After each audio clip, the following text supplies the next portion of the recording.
Penyerang Persib Bandung, Ezra Walian, dirumorkan bakal kembali ke PSM Makassar. Sebelum berseragam Persib Bandung, Ezra Walian sempat membela PSM Makassar musim 2019-2020. Selama membela PSM Makassar, Ezra Walian hanya mencatatkan 19 pertandingan dan mencetak 3 gol. Setelah pindah ke Persib Bandung, nama Ezra Walian justru tak bersinar. Dari 24 pertandingan yang telah ia jalani bersama Persib Bandung, Ezra Walian hanya mencetak 1 gol. Nasib Ezra Walian lebih apes musim 2022-2023. Ezra belum menunjukkan performa terbaiknya. Dia mencatat baru 4 kali tampil untuk Maung Bandung.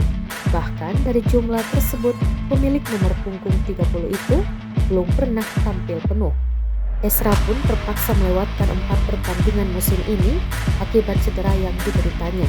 Selain itu, Ezra pun tampaknya cukup sulit bersaing untuk menembus tim inti karena ada David da Silva dan Piero Alves. Hal inilah yang membuat spekulasi bahwa Ezra dikabarkan akan pergi dari Persib untuk menyelamatkan menit bermainnya.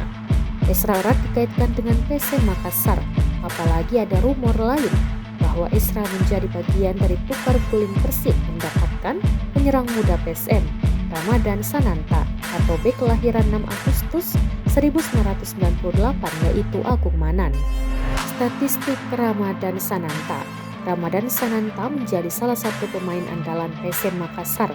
Dari 6 pertandingan yang telah dia lakoni, Ramadan Sananta sukses menggelontorkan 3 gol.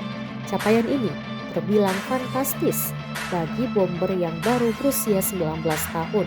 Wajar jika kemudian banyak klub-klub elit di tanah air kemudian dikaitkan dengannya. Satu di antaranya ialah Persib Bandung. Bukan hal yang baru jika Maung Bandung adalah tim besar yang doyan membangun skuad dengan label pemain bintang. Berkat penampilannya di PSM Makassar, Sintayong untuk memanggilnya membela timnas Indonesia. Namun rumor soal rencana membajak Ramadan Sananta dari PSM Makassar dibantah oleh Persib Bandung. Melalui media official Persib, Jack Nika tak membenarkan bahwa Pangeran Biru berambisi untuk segera mendatangkan Ramadan Sananta. Jack Nika menuturkan bursa transfer musim untuk paruh kedua belum dibuka.